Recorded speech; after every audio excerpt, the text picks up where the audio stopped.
Hi, my name's Phil Murphy, and 2 years ago, with two friends of mine, we set up Community Asset Services. It's a workers' cooperative that specialises in community asset transfers and supporting all manner of community, voluntary and third sector groups. Most of my career was spent in the fire service and Greater Manchester Fire Service as a firefighter and a fire officer. About 10 years ago, I went from there into commercial property management, and in the last couple of years I've been using those skills to support third sector, voluntary and community based organisations around the Greater Manchester area. About 4 years ago, there were a group in Levenshulme who had ambitions to take over a disused public library there. It was a beautiful old Carnegie building.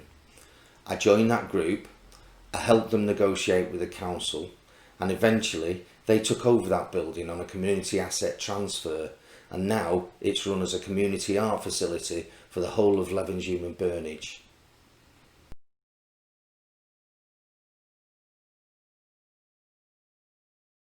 Well, about 3 years ago, when that awful fire happened at Grenfell Tower, the skills and knowledge that I picked up as a firefighter and fire officer went into a different realm, supporting residents and tenants in high-rise buildings all over the country.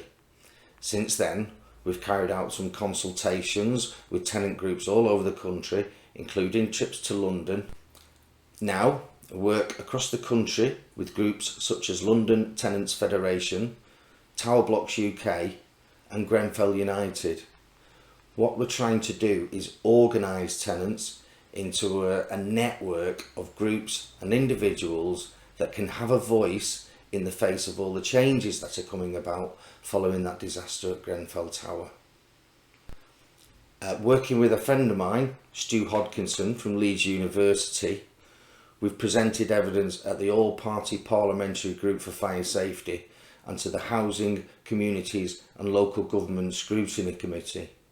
Most recently, a really important building fire safety consultation took place, and Stuart and I did Zooms with people all over the country who needed to know what these changes meant to them so that they could reply to the consultation. Otherwise, tenants and residents' voices might be forgotten. When that fire happened, I lived in a 24-storey tower block that had a single staircase. It was quite similar to Grenfell, and everybody said that it would never be allowed to happen again. Well, it might. There's still hundreds of thousands of people out there that have flammable cladding wrapped around their building and a range of other fire safety defects. It's important that we give them our support. I support the End Our Cladding Scandal campaign, as do Community Asset Services, and will continue to do what we can to help tenants and residents in high-rise buildings all over the country.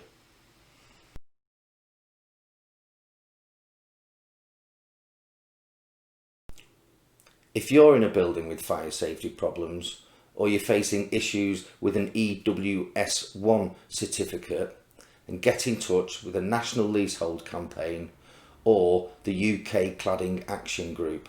They're on social media.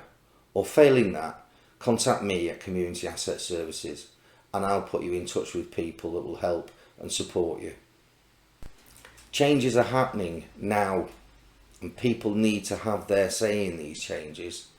The landlord and property bodies in this country are very strong and they're making their voices heard with government and with authorities that are going to be influential in the future. Tenants and residents are being left out. If you're a tenant or a resident, particularly in a high-rise building, come forward and have your say. It's important now whilst the changes are being made.